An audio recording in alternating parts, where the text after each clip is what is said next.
Né, esses homens tentaram tirar Deus da humanidade. Teve até um filósofo que ele disse assim: daqui a 100 anos Deus não vai existir, as igrejas não vão existir e o cristianismo estará morto. Teve gente que disse: Deus daqui a 100 anos ninguém nem vai saber quem é Jesus. Mas eu louvo a Deus porque tudo isso é balela. Teve um desses filósofos que ele jogou a toalha, ele desistiu. Ele disse assim: rapaz, eu estou dizendo com as minhas palavras, né? Não adianta, você chega para uma pessoa, convence filosoficamente que Deus não existe, prova que Deus não existe, mostra argumentos racionais para dizer que Deus não existe. Quando você termina de falar, a pessoa diz: realmente você está certo, Deus não existe. Agora deixa eu ir, está na hora de eu participar do culto, está na hora de eu participar ali, estou precisando de Deus na minha vida. Você fica aí com a tua filosofia que eu vou adorar Deus. É interessante porque você lembra que eu disse, né? Filosofias, correntes teológicas, filosóficas. A pessoa que disse: daqui a 100 anos o cristianismo não vai existir, hoje a casa dele, a casa que ele viveu naquela época, hoje é uma fábrica de Bíblias, é uma imprensa que publica Bíblias. O maior país do mundo que tem uma ideologia ateísta é onde o Evangelho tem crescido mais, a China. Diariamente, mais de 4.000 pessoas se convertem ao Senhor Jesus na China. São milhares e milhões de pessoas se convertendo mensalmente na China.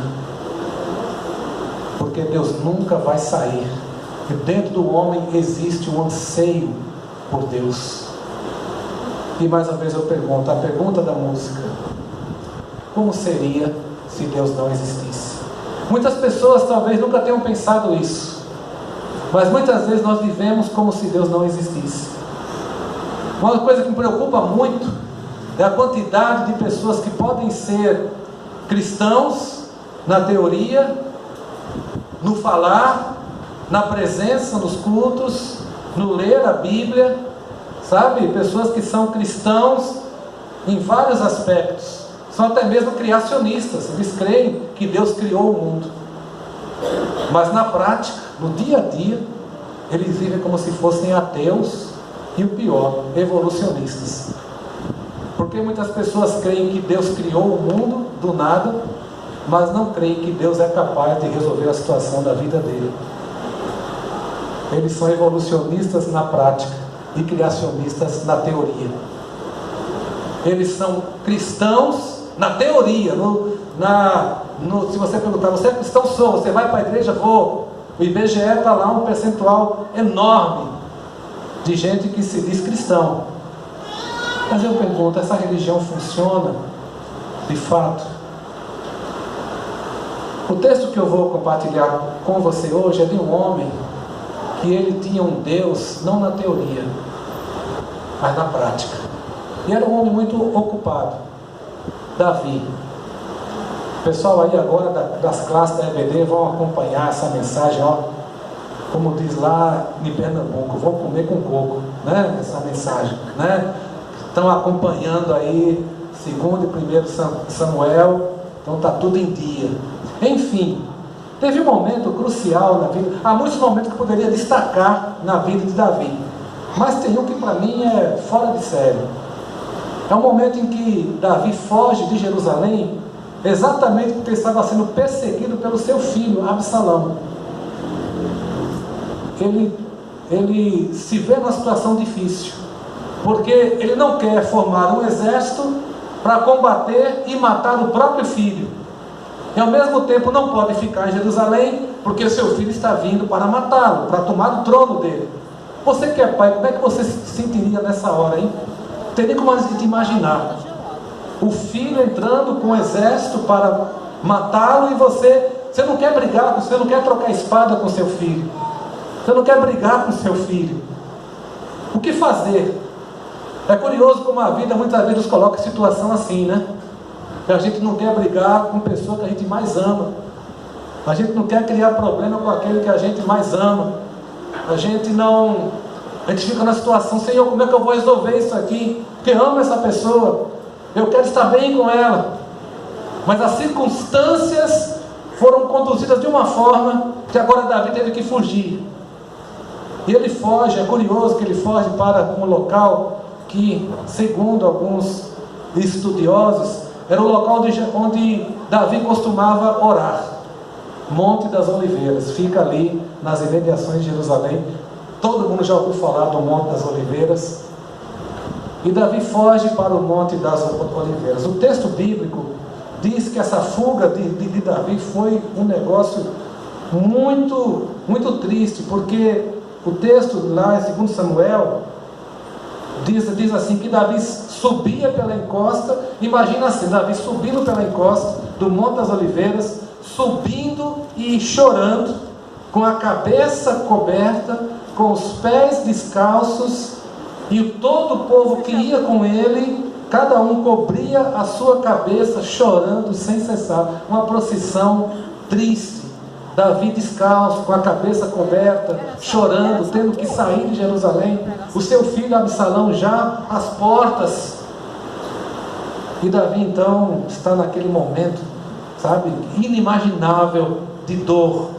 E o pior é que algumas pessoas que não gostavam de Davi viram que era hora de vou tirar minha casquinha de Davi também, sabe? Então muita gente, você não matou o gigante? Você não é o tal? E agora? Está fugindo, é? Muita gente aproveitou essa hora para tripudiar, né? Para tirar uma casquinha de Davi. E Davi então sai. Momento de crise. Quando ele está no Monte das Oliveiras, ele vai orar. Ele começa a orar ao Senhor. Enquanto isso, Absalão invade a cidade, começa a fazer coisas escandalosas, absurdas. Depois você lê o texto lá de 2 Samuel, e todo mundo vendo, em praça pública, desonra Davi publicamente. E depois, enquanto isso, Davi está orando no Monte das Oliveiras, e nessa hora Davi faz um salmo. Davi escreve. Não sabemos se ele chegou a escrever ou ele compôs um salmo. É o Salmo 3. É o Salmo 3. Eu mandei abrir no 8 só para enganar você, para você ficar achando que era o 8. Estratégia homilética. Não sei se é certa ou não, mas é que eu fiz hoje, né? Salmo 3.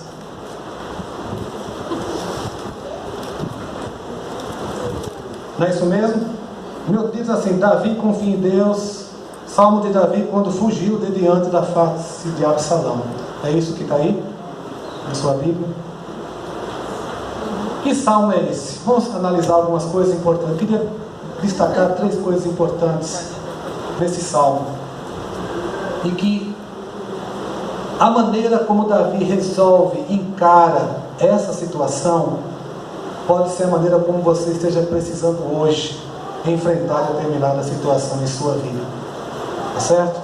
A maneira como Davi resolve essa situação de crise, que eu espero que você nunca passe nada parecido, mas se Davi conseguiu passar por aquele vale e foi vitorioso, Deus também há de dar a vitória a você. Senhor, como se tem multiplicado os meus adversários, são muitos os que levantam contra mim. Muitos dizem da minha alma: não há salvação para ele em Deus. Porém, tu, Senhor, és um escudo para mim, a minha glória, o que exalta a minha cabeça. Com a minha voz clamei ao Senhor, e ele me ouviu desde o seu santo monte. Eu me deitei e dormi, acordei porque o Senhor me sustentou. Não temerei 10 milhares de pessoas que se puserem contra mim e me cercam. Levanta-te, Senhor, salva-me, Deus meu, pois feriste a todos os meus inimigos nos queixos, quebraste os dentes aos ímpios. A salvação vem do Senhor, e sobre o teu povo seja a tua bênção. Primeiro, queria que você estivesse atento a alguns passos necessários que Davi toma. Primeiro deles, Davi faz uma descrição clara da sua angústia e dos inimigos que estavam ao redor dele. Ele não esconde os problemas. Há muitas pessoas que vivem uma vida de fachada, de mentiras. Estão passando por problemas, por dificuldades, mas não querem admitir. Tudo bem que também não vai ficar reclamando para todo mundo que chega. Não vai ficar, né? E aí, você está bem? Aí, não aguento mais, minha vida, né? Não vai. Eu lembro que alguém me disse, em uma certa ocasião, que estava num lugar, encontrou uma pessoa que não via há muito tempo e perguntou por educação, né? E aí, tudo bem? Aí a pessoa se derramou em lágrimas, né? Desabou na frente dela. Porque às vezes tem gente que está assim, né? Já está tão entalado que abriu uma porta, é que nem uma barragem, né? Abriu uma brecha, já derrama tudo. Também não é você ficar assim. Mas como nós precisamos admitir as nossas dificuldades, como nós precisamos ser sinceros. E Davi tinha essa característica, ele era muito sincero. Ele fala sobre a sua angústia, sobre a sua dificuldade. Senhor, como se tem multiplicado os meus adversários, são muitos os que se levantam contra mim. Há um outro salmo que Davi diz assim de uma forma muito clara, ele rasga o coração: a minha alma tem sede de Deus, do Deus vivo. Em outros momentos Davi expõe a sua necessidade para Deus. Eu quero dizer uma coisa muito importante, meu querido: Deus ama você e Deus quer saber como você está, na sinceridade, na realidade. Deus só pode ajudar a abençoar a sua vida se você for plenamente, claramente sincero com Ele. E essa é a característica que o Salmo nos ensina. É isso que a gente aprende quando lê os Salmos. Se eu fosse colocar um título para os Salmos, eu diria que o livro de Salmos é teologia na vida, é teologia no dia a dia, é teologia de gente que não estudou teologia, é teologia que não era mestre, é teologia de gente simples, gente que está contando o que está no seu coração, teologia que vem das lágrimas, teologia que vem do sangue, teologia que vem do momento de tristeza, até mesmo de decepção com Deus, uma teologia que vem do pó, do chão, de gente que está quebrada. Isso é o livro de Salmos, esse é o Davi. Observe esse caráter dele. Nada substitui o seu momento de sinceridade com Deus. Há muitas pessoas que fazem da oração uma coisa muito mecânica. Essa semana eu assisti um vídeo, achei fantástico. Uma neuropsiquiatra, né, ela estuda neuropsicologia. Então ela falou, neurociência, ela fala dos benefícios científicos da oração, que a oração libera determinadas áreas no cérebro e que trazem um bem tremendo. A pessoa se sente cuidada quando ora, a pessoa se sente acompanhada quando ora. Independente de crer ou não em Deus, a oração tem um benefício tremendo na vida da pessoa. Eu fico pensando, nós sabemos disso, e muitas vezes a gente está se quebrando, se batendo, dando cabeçada na parede, está se matando e não estamos orando. Ajoelha-te e ora. As coisas estão difíceis, olha o Senhor, dobre seus joelhos. As coisas estão complicadas na sua vida, uma situação que você não sabe como resolver. Em nome de Jesus, vá para o quarto, ajoelhe-se e ore. Busque ao Senhor com sinceridade. E Davi nos ensina isso. Na sua angústia ele descreve, e ele identifica que tem gente que está querendo destruí-lo. Nós temos inimigos à nossa volta. Talvez você não tenha inimigos físicos, mas temos inimigos espirituais. Toda uma sociedade que vai tentar tirar você da oração. No momento que você disser assim: pastor, a partir de hoje eu vou ter uma vida de oração, pode acreditar, vai começar a acontecer coisas para atrapalhar essa sua decisão. Muitas situações vão acontecer para que você não tenha seu momento com Deus, para que você não tenha aquele momento a sós com Deus, para que você tenha a sua regularidade na oração. Mas vemos que Davi, ele era constante, ele orava. E, como eu falei, de acordo com os comentaristas, pelo que se vê no texto, o texto deixa claro isso, onde ele ia habitualmente orar. Ele tinha um local, tinha um lugar onde ele ia orar. Qual é o teu lugar de oração? Onde é que você ora? Eu conheci um pastor que às vezes é difícil orar no gabinete. Igreja grande, todo mundo chega, né, quando menos espera. Esse pastor tinha um lugar, sabe qual é o lugar dele? Uma árvore no jardim que tinha na cidade. Então era um lugar onde ele corria, ia para lá. Toda vez que ele estava angustiado, final de tarde ou de manhã, ia lá, se sentava debaixo da árvore com a Bíblia. Somente ele e Deus. Qual foi a última vez que você fez isso? Se sentou num lugar tranquilo, sozinho. Eu estou falando aqui, alguns estão dizendo: ah, pastor, é uma bênção, todo dia eu faço isso, pastor, é maravilha, amém. Mas tem muita gente que há muito tempo não faz isso, e depois quer que Deus resolva, quer que Deus interfira, quer de Deus na sua vida. Eu acho interessante que a irmã Ângela, ela diz assim, tem duas coisas que a irmã Ângela condena muito, e eu também, né? Primeiro, é o crente 6 horas. Sabe o que é o crente 6 horas? Irmão, eu não vou para o culto não, mas 6 horas por mim lá, né? É o crente.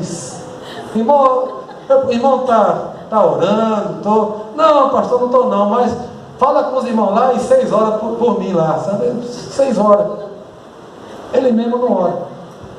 E a outra coisa que a irmã Angela condena, e eu também, é o carona de oração. É o Uber de oração. O cara não ora e pede para você orar. Sabe aquela pessoa que não ora e diz assim: pastor, ore por mim, pastor, estou tão angustiado, estou passando por uma situação. É mesmo, irmão. Tá bom, vou orar por você. Aí eu começo a orar, boto na minha lista, todo dia eu estou orando. Aí um dia eu pergunto: irmão, passei a semana orando por você. O irmão orou a semana toda. Ih, pastor, vou ser sincero com o senhor, não estava orando não. Pegando carona na minha oração. Vá orar, meu filho, se vire. Nós temos que orar junto. Ora por você, mas você também ore. Entendeu? Não fica pegando carona na oração do outro, não. Tem muitas pessoas que elas não têm uma vivência. Eu vou repetir: nada substitui o seu momento com Deus.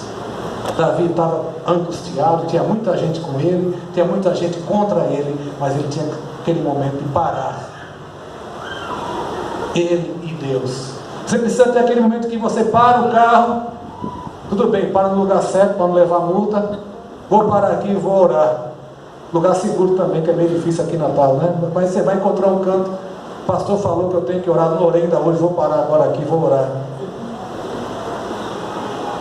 Eu tenho que ter esse momento com Deus.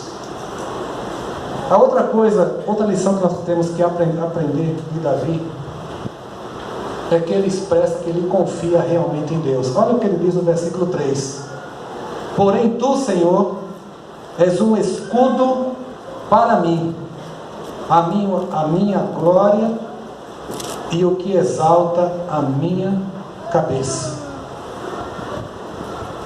Ele entendia que Deus era real na vida dele, presente na vida dele. Não era uma fé superficial, não era uma fé teórica, utópica. Era uma fé porque ele sabia que Deus estava cuidando dele. Isso talvez falte, é por isso que eu falei, em muitos cristãos práticos e teóricos. Cristãos que na teoria entendem o que é orar, mas na prática não creem. Na prática não acreditam que Deus possa agir. Eu pergunto: você crê que Deus pode fazer? Você crê que Deus pode agir? Sim ou não? Amém? Amém. Você crê que Deus pode fazer muito mais do que a gente faz? Você crê que Deus pode fazer as coisas melhor do que você? Você crê que Deus pode fazer as coisas mais rápido do que você? Você crê que Deus pode fazer coisas mais duradouras e permanentes do que você? Então nós precisamos orar. Então a gente precisa crer e agir. Quantas e quantas vezes eu estou fazendo 31 anos de ministério, meu querido? Se contar o tempo de seminário, mais 5 anos, são 36 anos. Se contar o tempo antes de seminaristas, mais 2 anos, são 37 anos na dependência de Deus. E quantas vezes lutando com as coisas do reino de Deus, quantos problemas que surgem que eu não sei como resolver. E aí quando eu procuro o Senhor, Deus começa a abrir as portas e Deus diz: isso aí para mim não é nada. Deus fez o universo, Deus pode fazer tudo por você. Deus pode fazer coisas que você nem imagina. Senhor, Tu és o meu escudo. Não importa quantos inimigos, não importa quanta gente quer a minha derrota, não importa quanta gente está torcendo, está soltando foguetes porque eu estou numa situação ruim, não importa os inimigos que estão se levantando contra mim, eu tenho um Deus maior do que os meus inimigos. É isso que ele está dizendo. E aí vem essa expressão da confiança em Deus. Ela está no versículo 4. Olha o versículo 4 aí. Com a minha voz clamei ao Senhor, e Ele me ouviu desde seu santo monte. Quando ele fala santo monte aqui, ele está se referindo ao monte de Sião, que naquele tempo eles acreditavam que Deus estava realmente presente no templo, quase que fisicamente, né? Uma teofania, a ideia de que o templo de Jerusalém onde Deus estava. Hoje nós entendemos que o santo monte é onde Deus está, o trono dele. E Deus nunca está distante. Deus diz assim: eu habito num alto e santo lugar, para demonstrar a sua transcendência, que Ele está acima das mazelas e confusões humanas. Eu habito num alto e santo lugar, mas eu também habito com o contrito e abatido de coração. Onde você estiver, no meio de um tiroteio, as balas pipocando à sua volta, as bombas explodindo, mas Deus está ali com você. Finalmente, queridos, eu vou dizer esses 2 pontos iniciais: reconhecer as dificuldades e clamar ao Senhor. Pastor, isso funciona mesmo? Isso vai dar certo? O texto diz que já deu certo. O texto diz, o próprio Salmo já vai dizer que ao longo do processo de composição do Salmo, aquilo já foi atingindo como um remédio, um bálsamo no coração de Davi. Olha o versículo 5. Esse versículo 5, gente, é uma mágica para muita gente, talvez alguém que esteja aqui. Olha o que diz o versículo 5. Eu me deitei e dormi, acordei porque o Senhor me sustentou. Amém, querido? Alguém daqui já passou uma noite clara, com problema, com angústia? Você não conseguia dormir, o sono não vem, você levanta, sai, vai lá fora, toma uma aguinha, volta, não dá vontade de fazer nada, nem ver televisão, nem assistir Netflix, nada, você não quer fazer nada mais. Noites em claro, o que você vê o dia amanhecer, o que você não dormiu. Eu lembro que eu estava acompanhando um irmãozinho, né, que estava doente, um câncer, uma fase terminal. E um dia eu cheguei, Naldo também viveu esse momento. Teve um dia que eu cheguei, vizinho estava muito contente. Depois de tantos meses, né, de dor, sofrimento, ele disse assim, Eliabe, olha, hoje eu não vi o dia amanhecer. Quando eu acordei já estava claro. Só quem passou noites em claro sabe o que significa você dormir à noite e acordar com o sol já brilhando. Eu pergunto, esse homem, olha bem para mim, meu querido, esse homem, o filho dele estava querendo matá-lo, estava um exército comandado pelo filho dele, no lugar dele em Jerusalém. Ele não sabia como é que ia ser o outro dia. Talvez fosse o dia mais terrível, o dia que ele tinha que lutar contra o filho. E esse homem se deita e dorme. É possível que alguém estivesse observando: ué, cadê Davi? Dormindo como um bebê. Ele estava dormindo porque o problema deixou de existir? Não tinha mais o problema? Desapareceu o problema? O problema agora estava diferente no coração dele. Nós não podemos resolver todos os problemas. Nós podemos resolver a nossa maneira de encarar os problemas. E a maneira que Davi encontrou, a maneira que os filósofos tentaram tirar da humanidade, e a maneira como a humanidade se resolve hoje. Milhares e milhões, bilhões de pessoas no mundo, independente de qual religião, de qual crença, de qual filosofia que creia. Milhões, bilhões de pessoas no mundo. O ateísmo ele está recuando. E mesmo que ele continue avançando em algumas áreas, a humanidade sempre saberá que existe um Deus. E Davi resolve: eu me deitei e dormi, acordei porque o Senhor me sustentou. Eu não vou ter medo de 10 milhares de pessoas se puserem contra mim. Levanta-te, Senhor, salva-me, Deus meu, pois feriste todos os meus inimigos nos queixos, quebraste os dentes aos ímpios. A salvação vem do Senhor, sobre o teu povo será a sua bênção. Essa é a mensagem de Deus para você. Essa mensagem de um homem que estava numa situação desesperadora, mas ele fez duas coisas: reconheceu a dificuldade com sinceridade e creu no agir de Deus, buscou o Senhor. E isso fez um efeito tremendo, foi uma terapia tremenda na vida dele. Curou a alma dele, curou o coração dele. E agora o Davi que se levanta no outro dia é um Davi que tem um coração restaurado por Deus. É possível que muita gente que está aqui hoje precisa também do coração restaurado. É possível que muita gente que está aqui hoje saiu de casa como Davi subiu o Monte das Oliveiras, com o coração aflito, com o coração apertado, com o coração cheio de angústias, com o coração cheio de problemas, numa situação que você não sabe como resolver.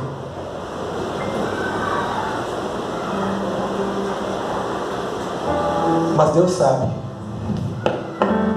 E Deus tem o poder para resolver. Ou mesmo que Ele não possa resolver, ou não queira resolver agora por algum motivo, que muitas vezes Deus permite coisas para que você cresça. Deus permite situações para que você aprenda com as situações. Ainda assim, Ele tem o poder para tranquilizar o teu coração. E só o fato de você estar orando, conversando com Ele, seu coração já começa a ficar diferente. Eu não sei com você, quando eu começo a orar, eu já sinto que alguma coisa diferente começa a acontecer comigo. Vamos colocar todos em pé. Se você veio nessa noite aqui em busca de Deus, da palavra de Deus, e que você possa hoje ter esse encontro com Ele. Ele está presente nesse lugar. Ele está aqui para te abençoar. Ele está aqui para ouvir a tua voz, o teu lamento. Conta para Deus o que está acontecendo, o que está pegando aí.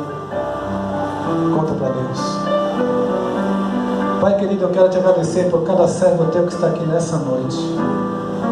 Quero te agradecer, ó Deus, porque em todos os momentos de angústia e perplexidade podemos ter a tua presença em nossas vidas, a certeza do teu cuidado, do teu agir.